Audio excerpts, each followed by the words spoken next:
Most of you won't believe me, but I like to think of myself as an avid gym goer. Here are some credentials. Choo-choo! Oh, sweet bippy.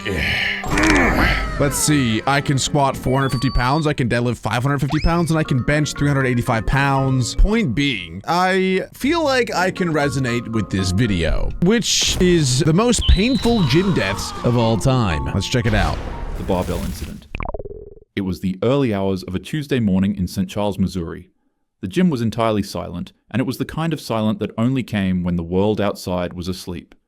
At around 2:50 a.m., a young 23-year-old woman would be the only one in the gym, finishing what should have been just another workout. There's already a couple of red flags here. Going to the gym at 2:50 in the morning, couple things. One, there's probably not anyone else in the gym. So you should not lift heavy if you're alone, okay? That's a terrible idea. If something goes wrong, there will be nobody there to help you out. Number two, if you're going to the gym that late, it's already generally not a good idea to lift heavy because your body's probably really tired and it's not in a good state to actually lift and move heavy weights, which is going to likely cause you to fail when you otherwise probably would be able to lift that weight. She was a paramedic, the kind of person used to helping people, saving lives, and bringing the injured to safety. The woman would step into a Smith machine and rack weight onto its barbell, and then she began squatting it. The only issue was that the weight was too much for her. In the middle of her set, she began struggling. She tried hard to re-rack the weight, but no matter how hard she pushed, the bar wouldn't go up. Then, in an instant, her legs gave out. She lost balance and the heavy bar dropped with no spotter to catch it. The machine pinned her down, trapping her beneath the crushing weight. And unfortunately, since she was the only one in the gym, nobody was around to hear or see her struggle.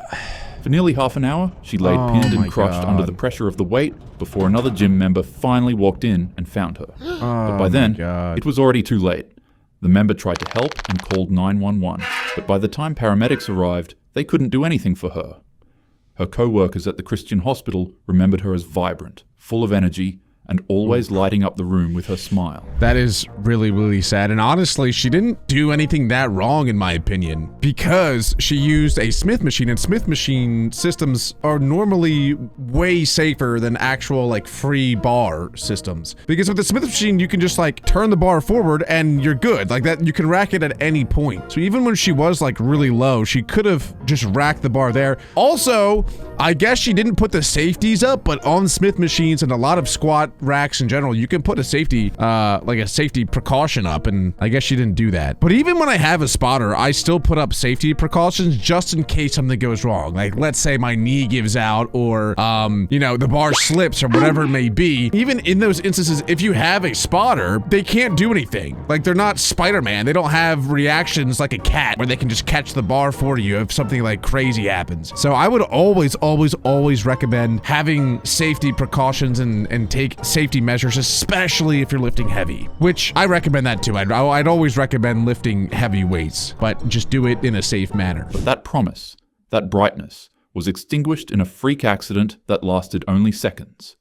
Even in a place meant for health and strength, danger can hide in plain sight. If you're lifting heavy weights, always remember to bring a partner. There's been a number of times where I've gotten trapped underneath weight without a spotter, but I was fortunate enough to have friendly passerbys help me out. So even if you don't have a partner to work out with, try to work out when the gym is active and has other people in it. May this woman's soul rest in peace. The leg press incident.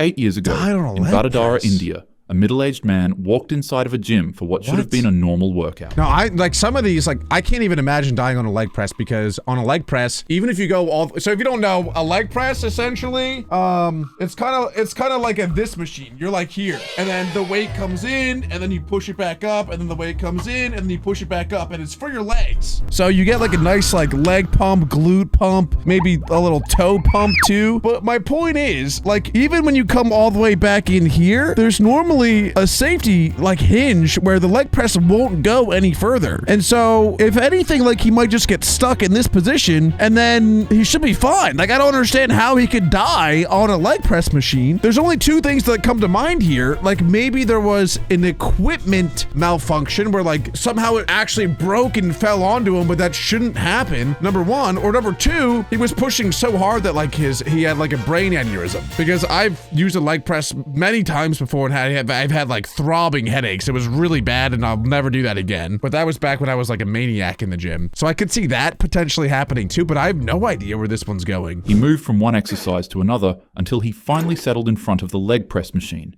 a piece of equipment built to test and improve raw lower body strength. See, for anyone who thought I was being weird, like showcasing my giant dogs, there's a reason. That's literally exactly, I was right. I was actually correct. And by the way, I do have tan lines on my feet into my ankles, which I'm not embarrassed about at all. Like most people would be like, ew, that's kind of weird and gross. But that's just proof that I have been going outside a lot this year. So for all the haters out there that tell me to touch grass, I literally have been. So, get owned. Man began racking weight onto the machine until it was fully loaded with plates stacked heavy on both sides. Ahmad climbed in, positioned his back against the pad, and began pressing. At first, everything seemed fine. Surprisingly, as his legs pushed the machine, the estimated 1,000 to 1,400 pounds he was leg pressing actually moved. But then came the moment of truth, re-racking the load. He tried to lock the machine and began struggling. In an instant, his legs buckled. The massive weight came crashing down, snapping his left leg backwards with a sick... Oh, I totally forgot about this, and I should have mentioned it 100%. I can't believe I didn't even say it. If you ever do leg press, ladies and gentlemen, never, ever, ever lock your legs out, okay? We're here. Look, everybody, we're here to here. We're here to here, never to there, never get to here. We're here, okay? Knees always have tension in them because of that. Oh my God, that makes me sick to my stomach to even think about. So he extended his legs all the way to the point where his legs were like fully straight like this. I don't even want to explain what happens next, but essentially, like, think of my hand as his leg and go like this. The machine made him essentially suck his toes is what it sounded like. And that's just an awful thought. That's so disgusting. Oh God. In crack, the gym floor filled with screams as people rushed toward the mangled machine, the horror of the injury plain for everyone to see. Man. But, by some miracle, the man survived. Nonetheless, the leg press still had done its damage. It had left him with a horrible, gruesome injury, and a lesson that would haunt him forever. Don't ego lift. It's not worth your legs. He lived. All right, wait, this is actually fun because normally when we watch these videos, everybody dies and it makes me sad. And this video is literally called the most painful gym deaths ever, but it's kind of fun that they don't all die because then we can try to guess if they died to whatever it was or not. Well, I hope that guy never leg presses again. Or if he does, he should never lock his legs again. That's just terrible. Next up, we have the shake incident. It was the end of New Year's Eve in Wales. An aspiring musician and fitness enthusiast had completed his day and decided to finish the night off by preparing a protein shake to drink. As you could guess, this was something he had done countless times before. Wait, he's about to die from a protein shake? I have no idea. I thought it would be a fun game to like guess and try to figure out how people would die or I guess get severely injured. Bro, like I have no idea where this could possibly go. Even if it's like he used milk that's expired, he would just get a stomachache like he'd be fine. Like what? Where is this going? But this time, he would try something new. Okay, wait, here we go. After all, it was New Year's. His friend recommended that he add a specific powder into his shake, and excited to test it out, the man put a teaspoon of the powder into his drink, blended it, and began drinking it. Are they not going to say what is like? It must be pre-workout. Like so I take pre-workout, but for the last like long while, I've only do like half of a scoop of the scooper that they give you because it's a lot. It's a lot of caffeine and there's a lot of other like chemicals and stuff in there, which if you take excessively is not good for you. Straight up, like there's really no argument to say it's good for you. So I try to take it, but in like small doses because it does, and like for me, give me a big like boost of energy, and it actually does help me work out much harder in the gym. So I take pre-workout, but like I try to really limit the excessive amount that I take it. But it seems like this guy has never taken pre-workout before and just took a ginormous scoop of it, which if you have like pre-existing heart conditions or, you know, something along those lines, probably is not the best idea. And then nothing happened. The drink was just a little bitter, and so he sent a text message to his friend complaining about its taste, but other than that, he was fine. Then the man went to sleep to end his night. He didn't go to the gym? Unfortunately, he wouldn't live to see the next morning. Oh my God! You see, the powder the man put in his protein shake was just caffeine. But it wasn't the regulated kind that you'd find in your Starbucks coffee. It was pure, raw caffeine. What? He only put just a teaspoon of it into his drink, which doesn't necessarily sound that bad. That is, until you realize that one of those teaspoons was equivalent to 70 cans of Red Bull, and he just gulped it down in one sitting. The man shot up awake in a cold sweat. Almost immediately, his body began revolting. His heart was pounding violently, his vision became blurry, and his chest began constricting as if an anaconda was wrapped around him. He raced to the bathroom and began vomiting. His system had been overloaded with a stimulant so powerful that there was essentially nothing that could be done to stop it. Within seconds, he collapsed to the ground, hitting his head on the floor and going into cardiac arrest. Later on in the morning, his parents would find him cold on the floor and fall into a panic. They called 911 and paramedics rushed to his home, but there was nothing they could do. The cause of the tragedy was later revealed to be the simplicity of one mistake. That makes it so much sadder. The scoop he used to measure the caffeine powder was actually meant for protein, not for a fine, potent stimulant. Oh my God, This incident sparked up a huge controversy over the ethics of making something this dangerous as accessible as it was. Many argued that powders like these shouldn't be sold on shelves if such a tiny mistake could come with such a costly consequence. I've never heard of like straight caffeine just being sold. I guess you can buy it, but I've never heard of it and I've never done that. Like the pre-workout that I take does have caffeine in it, but it's mixed with like beta-alanine and a bunch of other stuff. It's not just straight caffeine. But even in pre-workouts, the scooper generally is like this big and like this, only like this deep. Like it's not big at all. When it comes to pre-workout, the scooper is like this deep and like this wide. Like it's probably literally 10 times the amount that you get in a protein scoop than in a pre-workout scoop. So this dude took a protein powder scoop of straight caffeine. I don't know if anyone would survive that. I want to know how many milligrams of caffeine that was, because the daily recommendation is like not to go over, I think, 400. And then most pre-workouts will have about like 250 to 300 milligrams of caffeine in it. But if I had to guess, this guy probably took literally 2,000 milligrams of caffeine in one scoop, like all in one dose, bang. Yeah, that'll get you. That's really bad. What was his friend doing? Like, why? I'm so confused. Like, why would his friend give him that, one, and not really tell him what to do or how to use it, two, and three, why would he take it at nighttime? Like when you're trying to go to bed? Because normally you take caffeine to wake up, feel energized, and be productive, but he went to bed after. Like, there's gotta be more to the story that we just don't know. The death grip incident. The death grip. Sorry to pause it again so early, but I know exactly where this is going. Because I've had this exact same incident happen to me. Let me try to show you guys. All right, this is a baseball bat, okay? But think that this is a barbell, right? And we're here. This is standard grip, where my thumbs are on the outside of the bar, like the wrapping around. Death grip is where you take your thumbs and you put them up here. So now you're pushing without any, I guess, stabilization under the bar. And so if the bar falls this way at all, it's gonna slip out of your hands, bang, fall onto your chest. This happened to me before, where I was doing death grip with 225 pounds on a bench press. It's like I'm here, it slips out of my hand, bang, lands on my chest. Luckily, I'm a thick boy, and I just ate it up, no problem. Like, it didn't even hurt, nothing, but it landed like right on my chest, and that's like the perfect spot for it to land. However, if it landed on my neck, I would have been probably like instantly dead, or I would have broke my trachea. I wouldn't have been able to breathe, and then I would have died like in 30 seconds. So since that point onward, I've switched back to standard grip. I feel like I can't lift as heavy this way as death grip, but it's safer, and I haven't had any more incidents, but I'm assuming that this is exactly where it's going to go. Is a risky form of holding a barbell. When you pick up the weight for bench press, instead of wrapping your thumb around the bar and securing it in place, some gym goers remove their thumbs and place them to the side. People say that this way of bench pressing helps them focus on pushing the weight more.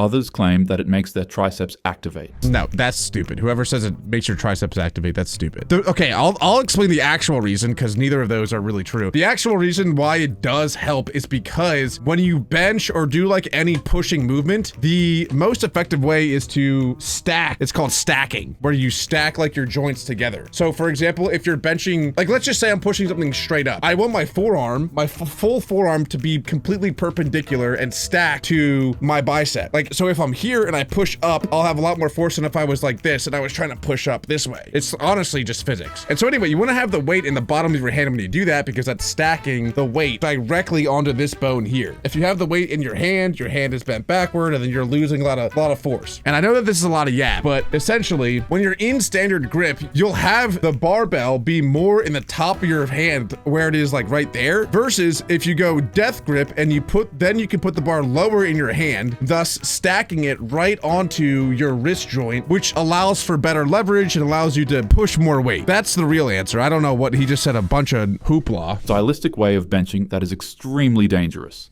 And on a Monday at a gym in Ankeny, Iowa, a 22-year-old student at Iowa State University would find this out the hard way. The weights clanged, the music thumped, and lifters pushed themselves through the grind. For this young man, the bench press was just another part of his normal routine. It was something that he had done countless times before. That day, he made sure to fully load the bar to 315 pounds in an attempt to beat his PR max. Boy. With the plates 3 on each side, this was the kind of weight that demands respect. The man laid back and gripped the bar, but in order to really focus on doing his absolute best in this bench press, he switched his normal grip to a death grip, then unracked it. He took a deep breath, and for a moment, everything seemed normal. But before he could even attempt to bench the weight, in an instant, his grip gave way. The barbell slipped from his hands. The full 315 pounds came crashing down across his jaw, neck, and chest with unstoppable force. See, that's oh my God, I don't even want to think about that. Like, if it lands in this area, you're in big trouble. If it lands, like, on your chest, more times than not, you'll be fine. Like, it might hurt, maybe you break a rib, or, like, I guess there's a chance it could cause, like, a heart palpitation, but generally, you'll be okay. But, dude, if it lands on your neck or your chin, it's gonna be destruction. So, if you ever lift heavy, whether it's squatting, whether it's benching, whatever it may be, please use safety precautions. I use like ton of safety precautions benching now as well, where like there's safety bars on the side so that if I ever get to a point where the bar is on my chest, only like a centimeter more down, there's a safety bar that will block it. And so even if, for me, the way I bench, even if I do drop the bar on my neck, the safety bars will stop it. Like, it won't damage me at all. But it seems like this guy had no safety bar. And even if you have a spotter and you drop the bar, like I was saying earlier, like they won't have, even if they're focusing, they won't have the reaction time to just catch the bar and prevent anything bad from happening. It's just too quick. It happens in half a second. The sound echoed through the gym as lifters rushed toward him. Massive internal injuries were already done. His spotter and bystanders fought to pull the bar off, but the damage was irreversible. The man was rushed to the hospital, but despite everything doctors tried, he passed away from his injuries. His coach later said, "He was lifting weights, something I did with him 1,000 times." But that's the cruel truth of the bench press. It doesn't take recklessness, only a second of misfortune. I hit the gym frequently, and I won't lie, I usually find myself using a death grip whenever I'm doing bench press. But the truth is, no lift is worth your life. Always use a safe grip, have a spotter, and never gamble with 300 pounds of steel. The gym should build you up, not bury you. May this man's soul rest in peace. The dumbbell incident. It was a late evening inside a small gym in Metapally. Let me think of how dumbbells could be harmful. I mean, like the only thing I can think of is you're pressing, right? And then the dumbbell falls backward and like maybe it snaps your shoulder or your elbow. But I'm assuming that someone dies here because it's only getting worse and worse. And I have no idea. Like maybe they're here and it falls in this way and it like falls and crushes and hits their head. That's the only two things I can think of that a dumbbell would be dangerous. Telangana. The clients had finished their training, the weights were racked, and the silence was broken only by the clink of iron as a 34-year-old trainer and owner cleaned up his facility. But then, out of nowhere, the calm was shattered. 3 men walked into the facility, and for some odd reason, an argument broke about between the two parties. Okay, someone's gonna pick up a dumbbell and slam it into someone's head. The feud reached a boiling point. Without warning, one of the men grabbed a heavy dumbbell and drove it into his face, instantly obliterating the man's head. Oh my God. The men began smashing the trainer's body with dumbbells, dude, striking his chest again and again, with each blow being more devastating than the last. The trainer's body was left mangled on the ground, and the place that he had once built to help people improve their bodies and strength now became his final battleground. The assailants fled immediately after, but luckily they were caught by the gym's security camera as they disappeared into the night. The man was rushed to a nearby hospital, but the injuries were too severe. Doctors fought to save him, but he succumbed during treatment. Investigators believe the motive may have been personal, a suspected love affair, or twisted grudge. Something definitely not worth a human life. I hate that one for many reasons, but it wasn't even really a gym incident. Like, the guy just got murdered in his own gym. That's awful. That's so sick. That's terrible. Next up, we have a tanning incident, like a tanning bed. Does someone get stuck in a tanning bed in a gym? I don't go to tanning beds, so I can't really speak on this one, unfortunately. On a quiet Friday evening, a 39-year-old Indianapolis man walked into a Planet Fitness on Hardigan Street. He's definitely gonna get stuck. Went about his routine, and got ready to leave after finishing everything he needed to finish. But before he left, he decided to make a quick stop in the gym's tanning bed to give his skin a nice finish. It was quick.